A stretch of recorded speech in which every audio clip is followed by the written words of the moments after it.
말씀을 가지고 여호와의 말씀은 순결함이여 라는 제목으로 말씀의 은혜를 좀 나누길 원합니다.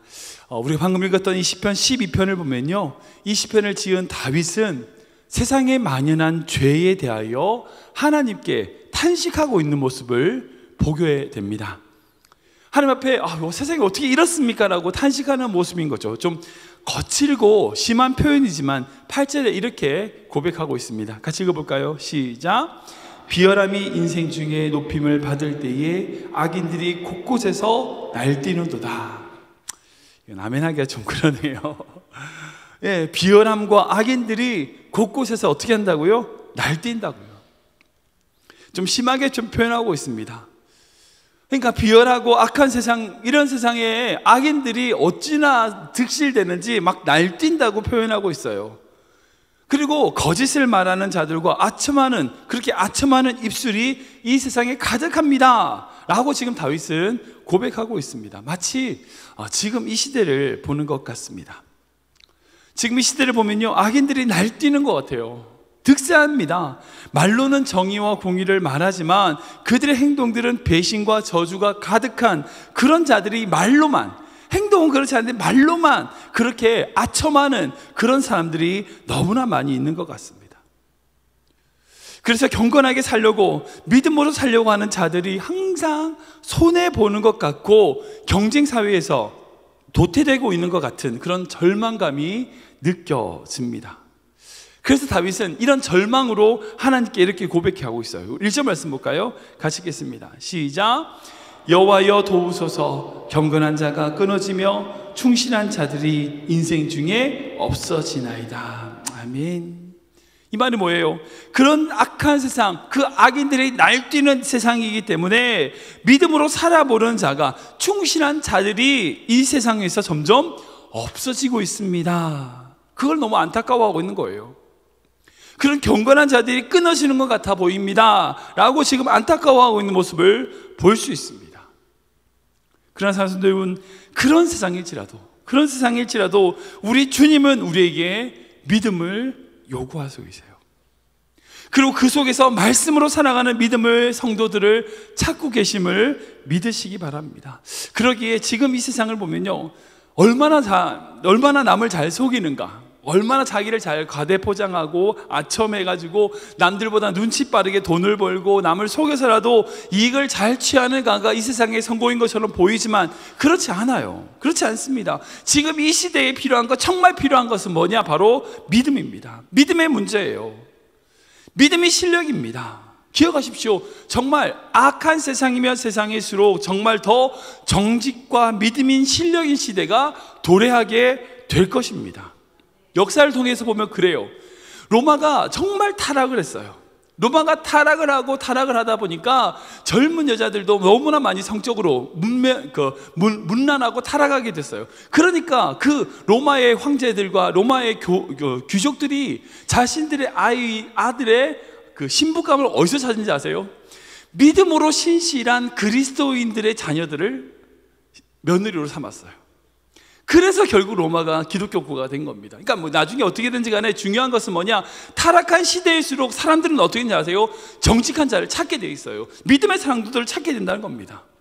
오히려 속이는 자가 더 잘 되는 것 같아도 나중에 되면 속이는 자들이 도태되고 정직한 자, 믿음으로 살려는 자가 살아남는 시대가 오게 될 것입니다. 비인격적인 사회가 되어갈수록 더욱 인격적인 사람을 찾게 되는 것, 이것이 바로 하나님의 법칙이고 사람들의 마음이에요. 즉 믿음과 인격이 실력으로 나타날 때가 오게 될 것입니다. 그런데 어쨌든 지금 그 상황에서는 세상 사람들은 그런 가치관을 가지고 있지 않죠. 세상 사람들은 목적을 위해서 거짓말도 하고 뇌물도 사용합니다. 아첨하죠. 그리고 술이라든지 여자나 이런 것들로 환심을 사가지고 자신의 이익을 취하려고 합니다. 마치 이와 같아요. 2절 말씀 볼까요? 같이 읽겠습니다. 시작. 그들이 이웃에게 각기 거짓을 말하며 아첨하는 입술과 두 마음으로 말하는도다. 아멘.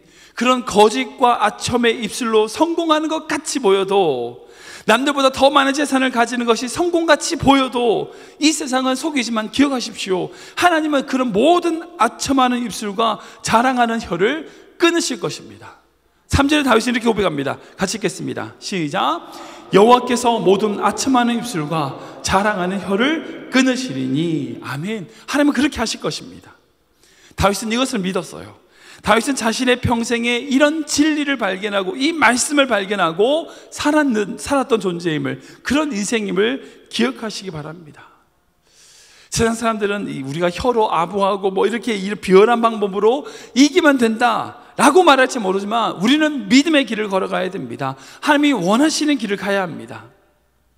우리가 정말 하나님의 말씀대로 그 말씀을 붙잡고 나아갈 때에 어떤 환경에서든지 어떤 형편에서든지 하나님이 우리와 함께 하심을 고백하는 인생이 될 수 있다는 거예요. 그런 믿음으로, 그런 환경에서 그런 믿음으로 나아갈 수 있음에 대한 두 가지 믿음이 오늘 시편에 등장하는데요, 오늘 그 믿음에 대해서 함께 나누기 원합니다. 첫 번째는 뭐냐? 바로 하나님께서 안전한 지대에 두신다는 믿음이에요. 안전한 지대에. 우리 5절 말씀 볼까요? 같이 읽겠습니다. 시작. 여호와의 말씀에 가련한 자들의 놀림과 궁핍한 자들의 탄식으로 말미암아 내가 이제 일어나 그가 원하는 안전한 지대에 두리라 하시도다. 아멘. 다윗은 지금 이 시편에서 하나님께 그렇게 믿음으로 살아가려고 하는 몸부림치는 자들, 그렇게 살아가기 위한 자들을 위하여 하나님의 말씀에 어떻게 하신다고요? 안전한 지대로 인도하신다, 보호하신다 라고 고백하고 있습니다. 이 개정개혁에서는 이 안전한 지대를 안전지대라고 표현하고 있는데요, 이 안전지대가 뭘까요? 이 원어에서는 이제 안전하게 지켜주시는 곳이라고 하는 장소를 표현하고 있습니다. 이 안전지대라고 하는 것은요, 하나님의 보호하심이 미치는 곳, 그곳이 안전지대입니다. 근데 제가 이 말씀 준비하면서 옛날에 한국에서 운전면허 시험 칠 때 그 운전면허 시험에 그게 생각이 났어요. 여러분들 한국에서 운전면허 시험 칠 때 안전지대가 있습니다. 혹시 어딘지 아세요? 한국에서 운전면허 시험을 쳐보시면 아실 건데, 도로의 중앙에 보시면 뭐 노란색으로, 교차로 같은데 큰 교차로의 중간에 노란색으로 막 줄쳐져 있는 땅이 있잖아요. 줄무늬 되어 있는 땅. 미국에 보면 프리웨이 빠르져 나갈 때 또 이렇게 표시돼 가지고 줄쳐져 있는 그곳이 바로, 어찌 보면 그곳이 바로 운전면허 시험에 있어서는 안전지대입니다. 여러분, 근데 그곳이 어딘지 아세요? 아무나 못 들어가는 거예요. 아무나 못 들어가지만 아무나 들어갈 수 있는 곳이 바로 거기입니다. 함부로 들어가면 안 돼요. 함부로 들어가면 벌금을 받습니다. 근데 아무나 들어갈 수 있는 곳이에요. 만약에 차가 문제가 있거나 운전자가 갑자기 아파서 운전을 못하는 그런 상황이 생겼을 때에 그 땅으로, 거기로 이제 차를 들어가서 세우면, 내가 이런 상태다라고 하면, 급한 사유로 들어가면 그 땅은 아무나 될 수 있는 곳, 아무나 들어갈 수 있는 곳이 바로 그 법규, 교통법규에서 안전지대입니다. 제가 이 말씀을 묵상하면서 그 안전지대가 생각이 났어요. 아, 그렇구나. 아무나 들어갈 수 없지만 아무나 들어가는 곳. 하나님께서 만들어주신 그런 땅, 결국 믿음의 땅이고 하나님의 전적인 구원으로, 선물로 우리가 받는 구원의 땅, 바로 거기가 바로 안전지대구나. 아무나 들어갈 수 없어요. 그러나 아무나 하나님을 믿는 자들이 들어갔을 때에 보호받을 수 있는 곳, 그곳이 바로 안전지대라는 겁니다. 이 땅을 소유한 자에게 하나님은 평안과 희망을 주신다고 직접 말씀하고 계십니다. 가난한 자, 눌린 자, 궁핍한 자, 탄식한 자들, 그들을 위하여 하나님이 직접 만들어 두신 안전지대, 안전한 지대가 바로 그 땅이더라는 거죠. 여러분, 사랑하는 여러분, 우리 하나님은 우리를 위하여 그 땅을 준비하시는 분인 줄 믿으시기 바랍니다.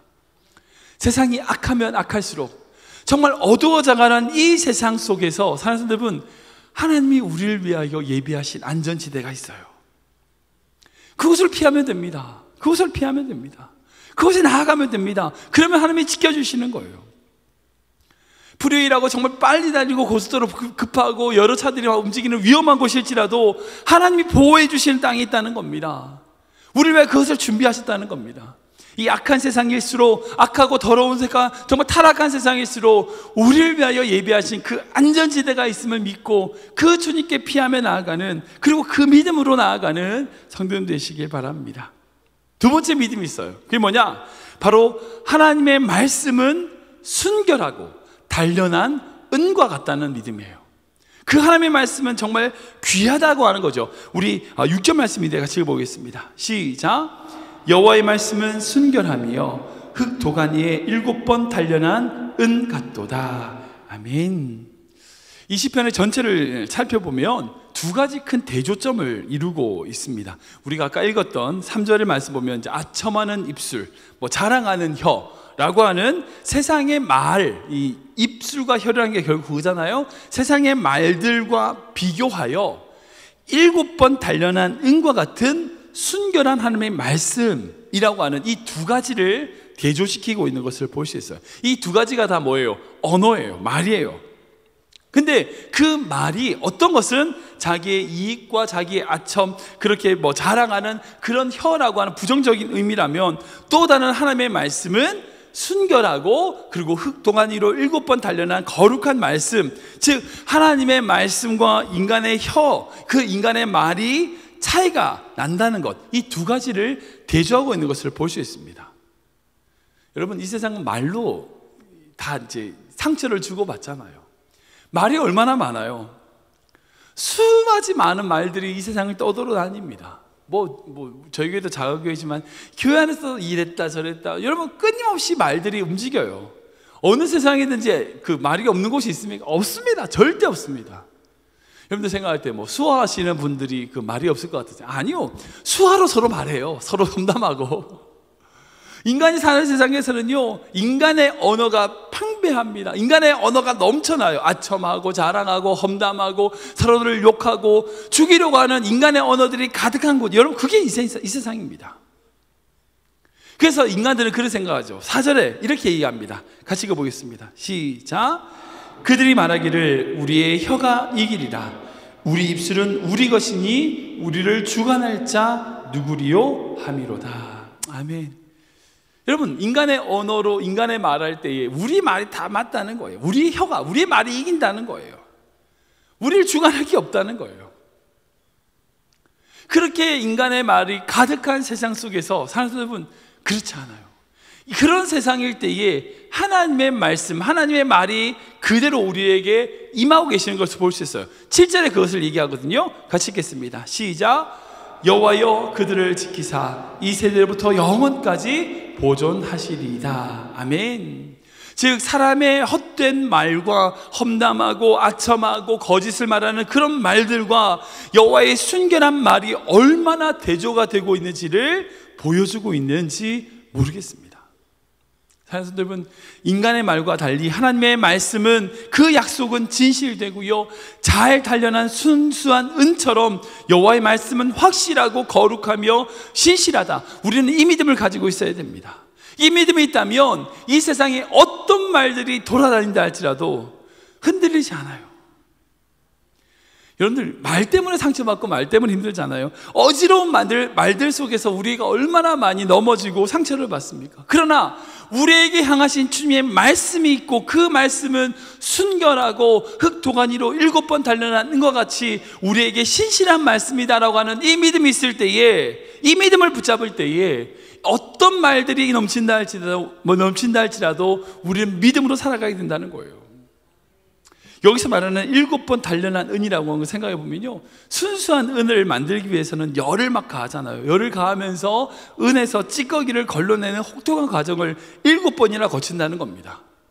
이 7번 단련했다는 것은요, 그 시대에 가장 철저하게 순수한 은을 만들어가는 과정을 의미합니다.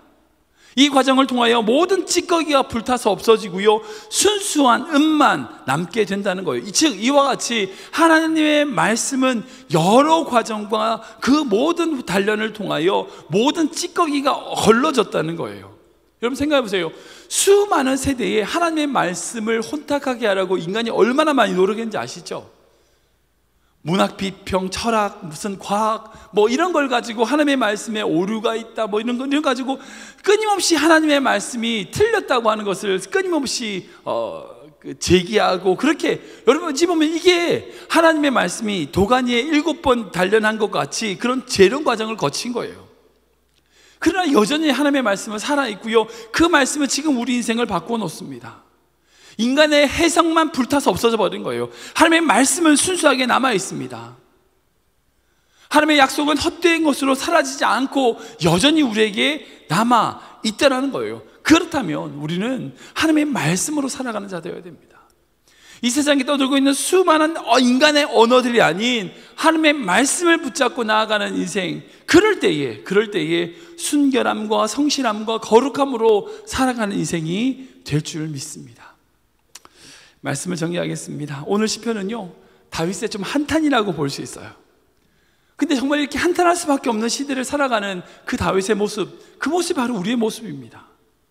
이 세상은 점점 더 악독해져 가고요, 악이 득세하는 것 같고, 마치 표현한 것처럼 날뛰는 것 같아요.